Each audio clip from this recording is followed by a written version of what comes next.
BA second year में political की class में आज हम आपको एक नया अध्याय पढ़ा रहे हैं। उसका नाम है मौलिक अधिकार या मूल अधिकार, जिसे हम फंडामेंटल राइट के नाम से भी जानते हैं। मौलिक अधिकार जो कि भारत की शासन व्यवस्था में या यूँ कहें कि भारत की राजनीतिक जो व्यवस्था है, अपना जो संविधान है, उस संविधान में मौलिक अधिकारों की भी व्यवस्था की गई है। क्योंकि जो मौलिक अधिकार व्यक्ति के जरूरी हैं, आवश्यक हैं, बिना अधिकारों के आपको भी पता है व्यक्ति का विकास नहीं होता है। तो इसलिए हमारे संविधान निर्माताओं ने मौलिक अधिकारों को ध्यान में रखा और मौलिक अधिकारों का समावेश हमारे संविधान में किया गया है। इनका जो उल्लेख संविधान में कहीं है तो वो कौन से भाग में है? भाग 3 में अनुच्छेद 12 से 35 तक मौलिक अधिकारों का वर्णन है या इनका एक तरीका से व्याख्या हमें देखने को मिलती है। तो मौलिक अधिकार जो कि अपने देश में यूएसए से लिए गए हैं।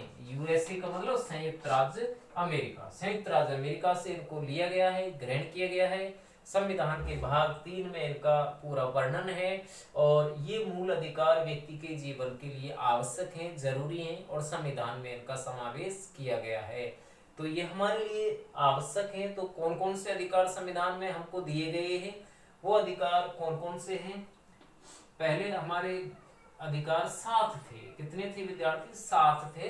लेकिन आज यदि हम बात करें तो आज 7 नहीं है, एक अधिकार कम हो गया है जिसका नाम है संपत्ति का अधिकार। अब ये मौलिक अधिकार नहीं है, अब ये मात्र एक कानूनी अधिकार है, विधिक अधिकार है और इसको मूल अधिकारों से यानी भाग 3 से हटा करके इसको रख दिया गया है अनुच्छेद 300 के में। 300 के में इसको कानूनी अधिकार बना दिया गया है। मौलिक अधिकारों की श्रेणी से इसको हटा दिया गया है। इस आधार पर आज हमारे अधिकार 7 नहीं बल्कि 6 हैं। ये संपत्ति का अधिकार इसमें शामिल नहीं है। तो जो 6 अधिकार मौलिक अधिकार के रूप में जाने जाते हैं, उनमें कौन कौन से अधिकार हैं वो एक एक करके हम जानते हैं। पहला अधिकार जो आता है वह है स्वतंत्रता। पहला अधिकार जो आता है वह है समानता का अधिकार। इसके बाद दूसरा स्वतंत्रता का अधिकार है। तीसरा जो अधिकार है शोषण के विरुद्ध अधिकार है। चौथा जो अधिकार है धार्मिक स्वतंत्रता का अधिकार है। पांचवा जो अधिकार है उसका नाम है शिक्षा संस्कृति का अधिकार। छठा और अंतिम अधिकार जो आता है वह है संवैधानिक उपचारों का अधिकार। तो इस आधार पर हमारे जो 6 अधिकार हैं वो जान लेते हैं। समानता का अधिकार, ये जो अधिकार पहला अधिकार है समानता का अधिकार, जिसका मतलब ये है कि हम सब समान हैं। संविधान ने हमको सबको एक जैसा माना है। संविधान की दृष्टि में हम सब बराबर हैं। धर्म, जाति, मूल, वंश, लिंग इनके आधार पर संविधान में कोई भी भेद नहीं किया गया है। सबको समान माना गया है। एक प्रधानमंत्री से लेकर के एक कर वसूल करने वाले निम्न स्तर के व्यक्ति तक सब व्यक्ति संविधान की दृष्टि में बराबर हैं, समान हैं। यदि एक बड़ा व्यक्ति या अधिकारी कानून का उल्लंघन करता है तो उसको भी वही सजा मिलेगी जो एक सामान्य व्यक्ति को मिलती है, या सामान्य व्यक्ति के द्वारा जो अपराध किया जाएगा वो अपराध बड़ा व्यक्ति भी कर रहा है तो दोनों के लिए समान दंड की व्यवस्था है। अलग अलग दंड का प्रावधान संविधान में नहीं है, समान माना गया है। समानता का अधिकार है, राइट ऑफ इक्वल, समानता का अधिकार है। तो इक्वल है, सब समान है, भेदभाव नहीं है, ये हमारा संविधान कहता है। और संविधान में जो अनुच्छेद जो 14 है और उसमें कानून के समक्ष समानता की बात आती है। तो समानता में भी कौन कौन सी समानता है? पहली समानता है कानून के समक्ष समानता। दूसरी समानता है अनुच्छेद जो 15 की बात करें, 14 में तो कानून के समक्ष समानता है। अनुच्छेद 15 की बात करें तो अनुच्छेद 15 में क्या लिखा है?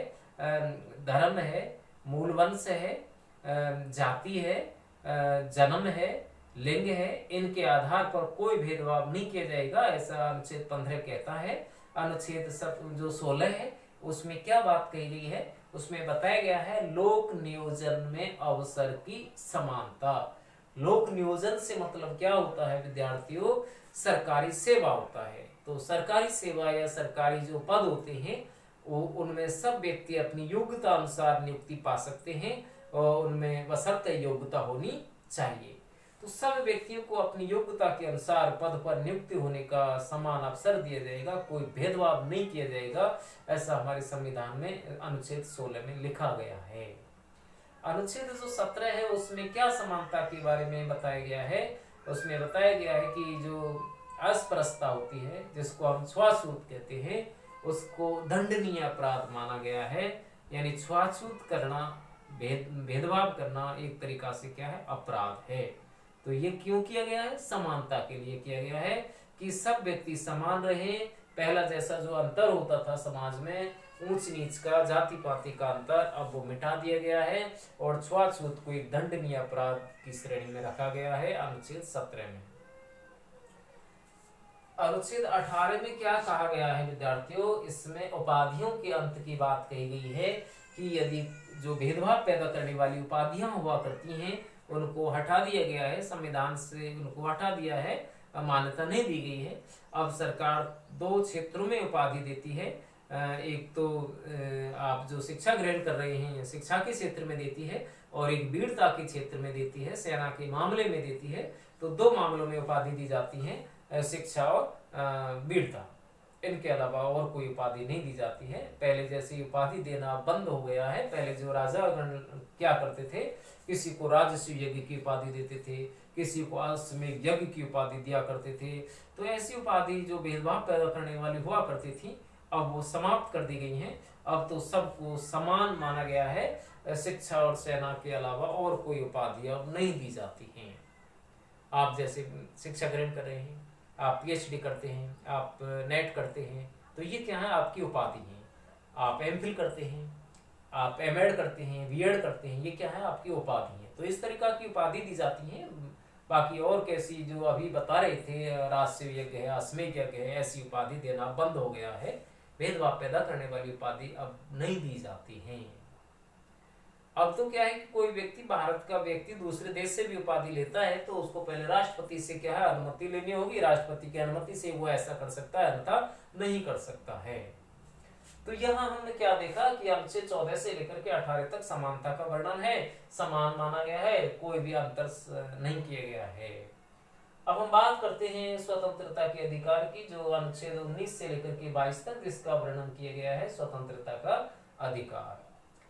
अनुच्छेद जो 19 है उसमें 6 स्वतंत्रताएं हैं। पहले अनुच्छेद 19 में 7 स्वतंत्रताएं थी, लेकिन जब संपत्ति का अधिकार समाप्त हो गया है तो संपत्ति की स्वतंत्रता भी स्वतः ही समाप्त हो गई है। और इस आधार पर अनुच्छेद 19 के अंतर्गत अब 6 स्वतंत्रताएं रह गई हैं। तो वो 6 स्वतंत्रताएं कौन कौन सी हैं? पहली स्वतंत्रता है विचार अभिव्यक्ति की स्वतंत्रता। दूसरी स्वतंत्रता आती है विचार अभिव्यक्ति के साथ संघ व समुदाय बनाने की स्वतंत्रता। तीसरी स्वतंत्रता आती है तीसरी स्वतंत्रता आती है कि व्यक्ति अपना कोई संघ या समुदाय बना सकता है, और उसके साथ साथ व्यक्ति अपना एक तरीका से सभा और सम्मेलन भी कर सकता है। एक स्वतंत्रता इसमें आती है कि व्यक्ति भ्रमण कर सकता है, यानी पूरे भारतवर्ष में कहीं भी यात्रा कर सकता है। और इसमें अगली स्वतंत्रता है एक निवास की स्वतंत्रता, कि कहीं भी व्यक्ति भारतवर्ष में रह सकता है। इस निवास की स्वतंत्रता को लेकर के हम बात करें जम्मू कश्मीर की, तो अब जो संशोधन हुआ है, इस संशोधन से पहले क्या है, वहां निवास की स्वतंत्रता नहीं थी। व्यक्ति यात्रा तो कर सकते थे लेकिन निवास नहीं कर सकते थे। लेकिन अब धारा 370 जब हट गई है संविधान से, तो इस धारा 370 के हटने के बाद व्यक्ति अब भारतवर्ष में जम्मू कश्मीर में भी क्या है, निवास कर सकते हैं। तो ये अब क्या है, एक तरीका से धारा हटने के बाद ऐसा हुआ है। एक इसमें वृत्ति या व्यवसाय के बारे में आता है कि व्यक्ति अपना कोई सा भी व्यवसाय कर सकता है। इस तरीका से अनुच्छेद जो है 19, उसमें 6 स्वतंत्रताएं हैं।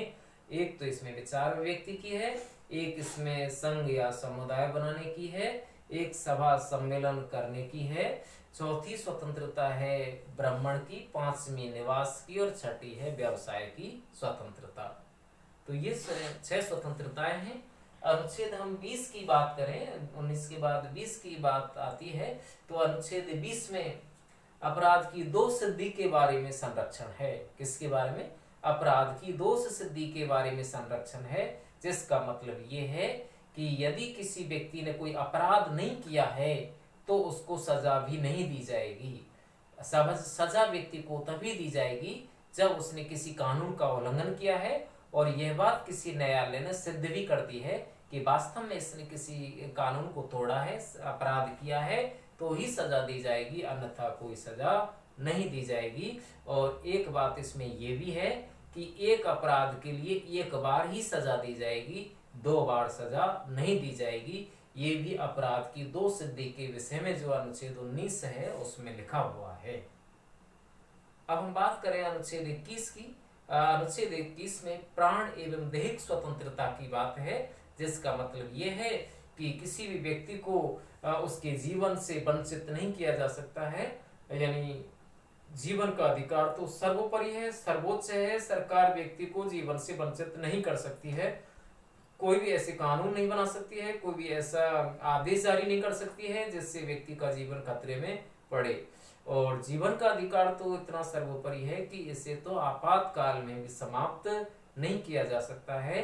बाकी और अधिकार तो कभी भी समाप्त हो सकते हैं, आपातकाल में समाप्त हो सकते हैं, छीने जा सकते हैं, कम किए जा सकते हैं, लेकिन प्राण एवं दैहिक स्वतंत्रता का अधिकार तो ऐसा अधिकार है जिसको सरकार कभी भी समाप्त नहीं कर सकती है, यानी व्यक्ति को उसके जीवन से वंचित नहीं कर सकती है।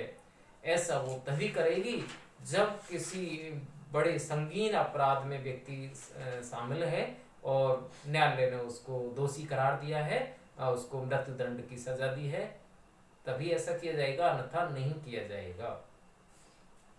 अनुच्छेद 21 के बाद 22 आता है। अनुच्छेद 22 में निवारक निरोध की व्यवस्था है और एक इसमें व्यवस्था जो की गई है, एक इसमें जो व्यवस्था की गई है कि व्यक्ति को 24 घंटे के अंदर गिरफ्तार करने के बाद उसको निकटतम न्यायाधीश के सामने प्रस्तुत करना होता है।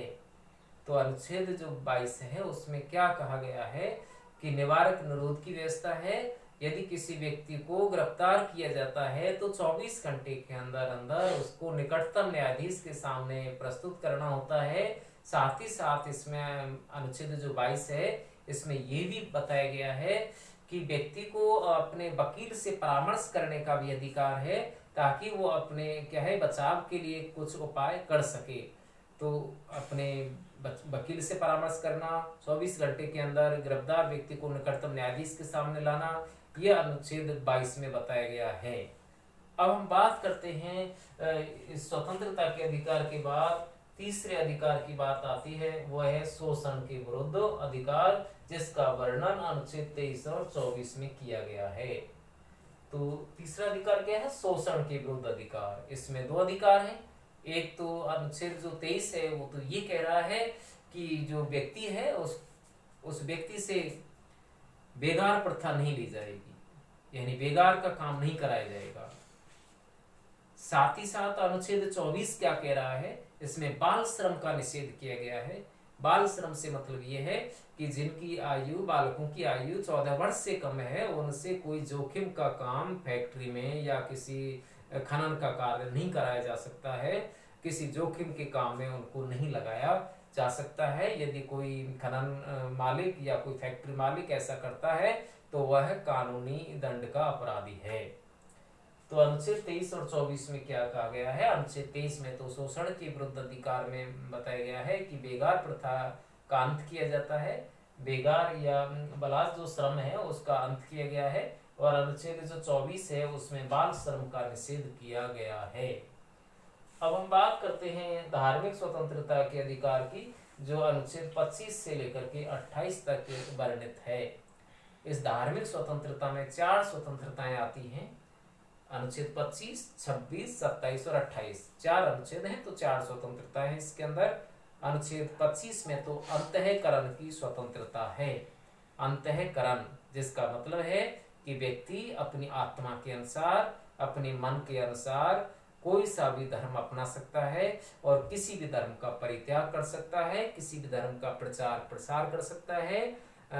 ऐसा संविधान में बताया गया है। ऐसा इसलिए भी है क्योंकि भारत आपको पता है एक पंथ निरपेक्ष देश है जिसमें राज्य सरकार का अपना कोई भी निजी धर्म नहीं है। अनुच्छेद 25 के बाद अनुच्छेद जो 26 है वो ये कहता है कि व्यक्ति अपने धार्मिक मामलों का स्वयं प्रबंध कर सकता है। अनुच्छेद जो 27 है वो ये कहता है कि धार्मिक संपत्ति पर कोई टैक्स या कर नहीं देना पड़ेगा। और अनुच्छेद जो 28 है उसमें कहा गया है कि किसी भी शिक्षण संस्थान में, सरकारी हो या सरकार से मान्यता प्राप्त शिक्षण संस्थान हो, किसी भी प्रकार की शिक्षण संस्था में कोई भी धार्मिक शिक्षा नहीं दी जाएगी, यानी धर्म के मामले में शिक्षा नहीं दी जाएगी, ऐसा अनुच्छेद 28 कहता है। ऐसा इसलिए भी है कि भारत एक पंथ निरपेक्ष देश है, तो धर्म की शिक्षा नहीं दी जाएगी। अनुच्छेद 28 में ऐसा कहा गया है। आगे है शिक्षा व संस्कृति का अधिकार, जो कि 29 और 30 में वर्णित है। अनुच्छेद 29 में तो कहा गया है कि व्यक्ति को अपनी भाषा, अपनी लिपि और अपनी संस्कृति को सुरक्षित या अक्षुण्ण बनाए रखने का अधिकार है। अनुच्छेद 30 में कहा गया है कि व्यक्ति को अपनी भाषा, अपनी लिपि और अपनी संस्कृति को अक्षुण्ण बनाए रखने के लिए अपनी रुचि के अनुसार शिक्षण संस्था स्थापित करने और उसका खुद प्रबंधन करने और संचालन करने का अधिकार है। यह अनुच्छेद 30 में कहा गया है। क्या समझे कि अनुच्छेद 29 तो कहता है कि व्यक्ति अपनी भाषा, लिपि, संस्कृति को सुरक्षित बनाए रख सकता है, ये तो कहता है अनुच्छेद 29। अनुच्छेद 30 क्या कहता है कि व्यक्ति अपनी भाषा, लिपि, संस्कृति को सुरक्षित बनाए रखने के लिए कोई भी शिक्षण संस्था खोल सकता है और खुद उसका प्रबंधन या संचालन कर सकता है, ऐसा अनुच्छेद 30 में कहा गया है। अब हम बात करें अनुच्छेद 31 की, जो यहाँ नहीं है, अब खत्म हो गया है, निरसन हो गया है, संविधान से इसको हटा दिया गया है। अब एक और लास्ट में बचता है अनुच्छेद 32, यानी एक अंतिम अधिकार, संवैधानिक उपचारों का अधिकार, जिसका उल्लेख संविधान के अनुच्छेद 32 में है। ये सबसे ज्यादा काफी महत्वपूर्ण माना गया है। वो इसलिए माना गया है कि यदि ये अधिकार हमारे पास नहीं हो तो बाकी अधिकारों का कोई महत्व नहीं है, क्योंकि इस अधिकार के रहते हुए ही व्यक्ति न्यायालय में जा सकता है, कोर्ट में जा सकता है और अपने खोए हुए अधिकारों की प्राप्ति भी कर सकता है। तो क्या समझे? संवैधानिक उपचारों का अधिकार यानी ऐसा अधिकार जिसके माध्यम से व्यक्ति उपचार कर सकता है। जैसे व्यक्ति क्या है, बीमारी की स्थिति में अपना इलाज करा सकता है, ऐसे व्यक्ति अपने अधिकारों के छीने जाने पर कहाँ जा सकता है? न्यायालय में जा सकता है और अपने अधिकारों की मांग कर सकता है। इसीलिए इसको नाम दिया है संवैधानिक उपचारों का अधिकार। इसमें न्यायपालिका के द्वारा 5 तरीका के लेख जारी किए जाते हैं। उनके नाम हैं परमादेश, प्रतिषेध, उत्प्रेषण लेख, अधिकार प्रक्षा और बंदी प्रत्यक्षीकरण। 5 लेख हैं जो बहुत आसान है। परमादेश का मतलब होता है इसमें न्यायपालिका आदेश देती है, यदि कोई अधिकारी, यदि कोई कर्मचारी अपने कार्यों का पालन नहीं करता है तो उसको सम्मन जारी किया जाता है। न्यायपालिका के द्वारा एक आदेश जारी किया जाता है कि आप अपने उस कार्य को पूरा करें जिसके लिए आपको ड्यूटी सौंपी गई है, या आपका जो भी दायित्व है उस कार्य को पूरा करें। ये तो है परमादेश में। एक है बंदी प्रत्यक्षीकरण। बंदी प्रत्यक्षीकरण वैसे वो यहाँ भी हमने बताया था, अनुच्छेद 22 में भी बताया था। उसमें ये बताया गया कि 24 घंटे के अंदर गिरफ्तार व्यक्ति को न्यायालय के सामने प्रस्तुत करना होता है, और ये बात अनुच्छेद 32 में भी है। इसके अलावा प्रतिषेध, जिसका मतलब होता है रोक लगाना, तो इसमें न्यायपालिका किसी छोटे स्तर के न्यायालय को किसी मुकदमे की सुनवाई करने से रोक देती है, उसको बोलते हैं प्रतिषेध। एक होता है उत्प्रेषण लेख।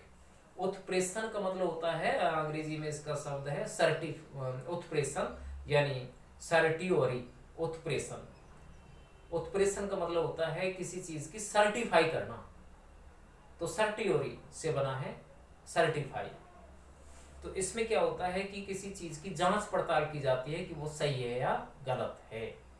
तो ऐसा करने के लिए न्यायपालिका क्या करती है, मुकदमों की सुनवाई को रोक देती है। किसी छोटे स्तर के न्यायालय से मुकदमे की सुनवाई को रोक दिया जाता है, तब तक सुनवाई नहीं होती है जब तक कि उसकी जांच न्यायपालिका नहीं कर लेती है। जिस न्यायालय ने उस पर स्टे लगाई है, रोक लगाई है, तब तक वो जांच पूरी नहीं होती है, तब तक सर्टिफाई नहीं होती है, तब तक मुकदमे की सुनवाई भी नहीं होती है। एक है इसमें अधिकार परीक्षा क्यू वारेंटो। अधिकार परीक्षा क्यू वारेंटो क्या मतलब हुआ इसका? अधिकार परीक्षा से मतलब ये है, यदि कोई व्यक्ति बिना अधिकारों के ही काम करने लग जाता है, बिना नियुक्ति के ही कोई कार्य करने लग जाता है, या यूं कहें कि कोई गैर कानूनी तरीका से पद पर नियुक्त हो जाता है, तो उसे अपने कार्य करने से रोकने के लिए जो लेख जारी किया जाता है उसी को बोलते हैं क्यू वारेंटो, यानी अधिकार परीक्षा। तो 5 हमने लेखों की बात बताई: परमादेश, प्रतिषेध, उत्प्रेषण लेख, अधिकार परीक्षा और बंदी प्रत्यक्षीकरण। तो यहाँ 5 लेख बताए, साथ ही साथ 6 अधिकार, मौलिक अधिकार बताए। एक वो अधिकार भी बताया जो संपत्ति का अधिकार था, जो कि पहले असीमित था, संपत्ति रखने पर कोई प्रतिबंध नहीं था। अब अधिक संपत्ति रखने पर सीमा है, और यदि कोई व्यक्ति ज्यादा संपत्ति भी रखता है तो उसको टैक्स देना होता है। इस तरीका से संपत्ति का अधिकार को मूल अधिकारों से हटा दिया गया है, और ये अधिकार अब एक मौलिक अधिकार ना रह करके एक कानूनी या विधिक अधिकार है, और जिसका वर्णन अनुच्छेद 300 में किया गया है। तो यहाँ हमने मौलिक अधिकारों की बात की, जो कि संविधान के भाग 3 में अनुच्छेद 12 से लेकर के 35 तक वर्णित हैं। अमेरिका से इनको लिया गया है, और ये हमारे जीवन के आवश्यक अंग हैं, हिस्सा है। तो ये अधिकार जो 7 थे, अब वर्तमान में कितने हैं? 6 हैं।